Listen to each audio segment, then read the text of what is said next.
America के साथ इस डील के बाद अब प्रधानमंत्री मोदी की जमकर तारीफ हो रही है। दिल्ली में एनडीए सांसदों की मीटिंग में प्रधानमंत्री मोदी का अभिनंदन भी किया गया। वहीं प्रधानमंत्री मोदी ने एनडीए सांसदों की मीटिंग में कई बड़ी बातें कही हैं। पीएम मोदी बोले कि इस सदी की सबसे बड़ी घटना दुनिया के सेंटर स्टेज में भारत का आना है। पूरी दुनिया में भारत की पूछ हो रही है। दुनिया के संतुलन में भारत की अहम भूमिका है। इस दौरान प्रधानमंत्री मोदी ने विपक्ष पर चुटकी भी ली। कहा, कुछ लोग टैरिफ के फैसले को लेकर टूट पड़े हैं। अमेरिकी राष्ट्रपति डोनाल्ड ट्रंप ने भारत के साथ अहम व्यापार समझौते को लेकर बड़ा ऐलान किया है। व्यापार समझौते के तहत अमेरिका ने भारत के लिए टैरिफ को 25% से घटाकर 18% कर दिया है। इस बारे में अमेरिकी राष्ट्रपति डोनाल्ड ट्रंप ने सोशल मीडिया पर जानकारी दी। उन्होंने प्रधानमंत्री नरेंद्र मोदी को अपना दोस्त बताया और कहा कि हमने फोन पर व्यापार और रूस यूक्रेन के साथ युद्ध खत्म करने समेत कई मुद्दों पर चर्चा की। अमेरिकी राष्ट्रपति डोनाल्ड ट्रंप ने प्रधानमंत्री मोदी से बात करने को सम्मान की बात बताया। ट्रंप ने सोशल मीडिया पर लिखा, वो मेरे सबसे करीबी दोस्तों में से एक हैं और अपने देश के एक शक्तिशाली और सम्मानित नेता हैं। हमने व्यापार और रूस यूक्रेन युद्ध को खत्म करने समेत कई मुद्दों पर चर्चा की। ट्रंप ने अपने पोस्ट में यह भी दावा किया कि भारत रूस से तेल की खरीद को बंद कर देगा और अमेरिका और संभवतः वेनेजुएला से ज्यादा तेल खरीदेगा। इससे यूक्रेन में चल रहे युद्ध को समाप्त करने में मदद मिलेगी। पीएम मोदी ने अमेरिका की ओर से भारत पर लगाए गए टैरिफ में कटौती का स्वागत किया है। प्रधानमंत्री ने सोशल मीडिया पर राष्ट्रपति ट्रंप को धन्यवाद दिया। पीएम मोदी ने लिखा, अब मेड इन इंडिया उत्पादों पर टैरिफ घटकर 18% हो जाएगा। ये भारत के 140 करोड़ लोगों के लिए एक सकारात्मक कदम है। दोनों देशों के सहयोग से लोगों को लाभ होगा और नई संभावनाएं खुलेंगी। पीएम मोदी ने कहा, इस साझेदारी को नई ऊंचाइयों पर ले जाएंगे। आज लोकसभा की कार्यवाही के दौरान टैरिफ डील को लेकर सदन में जबरदस्त हंगामा हुआ। विपक्षी दलों ने सरकार पर व्यापारिक समझौतों और टैरिफ दरों में विसंगतियों का आरोप लगाते हुए नारेबाजी की। भारत और अमेरिका के बीच ट्रेड डील की घोषणा के तहत अमेरिका ने भारतीय सामान पर टैरिफ 50% से घटाकर 18% कर दिया है। इसके बावजूद ट्रेड डील के विरोध में विपक्ष ने कार्यवाही शुरू होते ही हंगामा किया। भारत अमेरिका डील के पीछे वाणिज्य मंत्री पीयूष गोयल की भूमिका अहम मानी जा रही है। वह इस डील के वार्ताकार हैं। 3 दिन पहले ही पीयूष गोयल ने संकेत दे दिए थे कि अमेरिका के साथ करीब करीब सभी मुद्दे सुलझ चुके हैं और इसे पूरा करने की दिशा में भारत बढ़ सकता है। ये एक सकारात्मक और अच्छी डील है। पीयूष गोयल को पॉलिटिको मैगजीन ने अपने लेख में कुशल और दुनिया का सबसे सख्त व्यापार वार्ताकार बताया था। पीयूष गोयल की क्षमता और बातचीत की समझ ने उन्हें भारत के लिए एक हथियार बना दिया है। भारत और अमेरिका के बीच ट्रेड डील को जैसे ही ग्रीन सिग्नल मिला, वैसे ही कारोबारियों ने इसे बड़ी कामयाबी बताया है। अमेरिकी चैम्बर ऑफ कॉमर्स ने कहा कि हम अमेरिका और भारतीय सरकारों को टैरिफ और गैर टैरिफ बाधाओं को कम करने की उनकी घोषणा के लिए बधाई देते हैं, जिससे दोनों महान देशों में अमेरिकी और भारतीय कंपनियों और श्रमिकों को फायदा होगा। हम राष्ट्रपति ट्रंप और प्रधानमंत्री मोदी और राजदूत क्वात्रा और गोर सहित उनके अधिकारियों के प्रयासों की सराहना करते हैं। पश्चिम बंगाल में चुनावी माहौल के बीच ईडी एक बार फिर से एक्शन में आ गई है। बंगाल में 10 जगहों पर ईडी की रेड हुई है। कोयला खदान घोटाला मामले में छापेमारी हो रही है। आसनसोल के जमुरिया बाजार इलाके में रेड हो रही है। पश्चिम बर्धमान जिले के पांडवेश्वर में भी ईडी का एक्शन हो रहा है।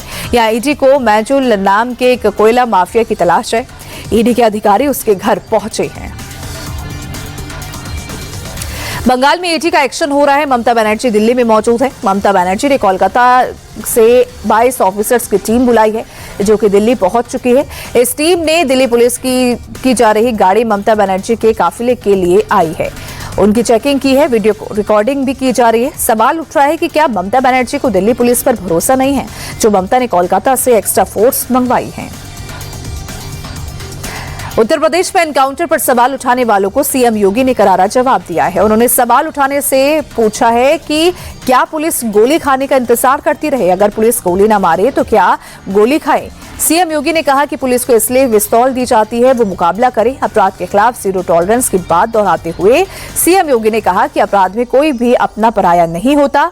उत्तर प्रदेश में अब माफिया पर कार्रवाई होती है, जो पहले ही सरकारों में नहीं होती थी। चेन्नई में डीएमके के संस्थापक और पूर्व मुख्यमंत्री पीएस अन्नादुरई की पुण्यतिथि मनाई गई।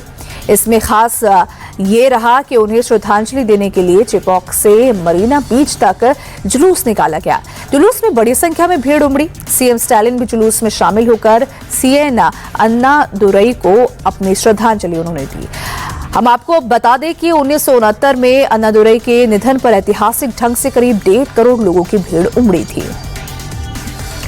बीते 7 साल से पाकिस्तान की जेल में सुनील अदे बनकर सजा काट रहे बालाघाट के प्रसन्नजीत को अब कैद से रिहाई मिल गई है। बालाघाट निवासी प्रसन्नजीत पिछले 7 साल से पाकिस्तान की जेल में बंद था, जिसकी रिहाई को लेकर उसकी बहन लगातार सरकार से गुहार लगा रही थी। खैरलांजी पुलिस थाने से जैसे ही फोन आया कि प्रसन्नजीत पाकिस्तान की जेल से रिहा हो गया है, वैसे ही बहन संगमित्रा फूट फूट कर रो पड़ी। बहन की आंख में 7 साल के इंतजार के बाद मिली खुशी के आंसू उमड़ पड़े। मारुति सुजुकी ने अपनी गाड़ियों की कीमत बढ़ाने की तैयारी कर ली है। कंपनी के senior executive officer Partho Banerjee ने कमोडिटी की कीमतों में बढ़ोतरी को हाई का कारण बताया है।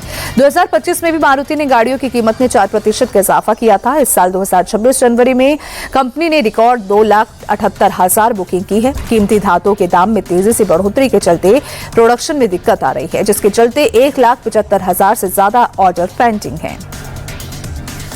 टाटा नेक्सन देश की नंबर 1 कार बन गई है। जनवरी 2026 में टाटा नेक्सन की सबसे ज्यादा मंथली सेल दर्ज की गई है।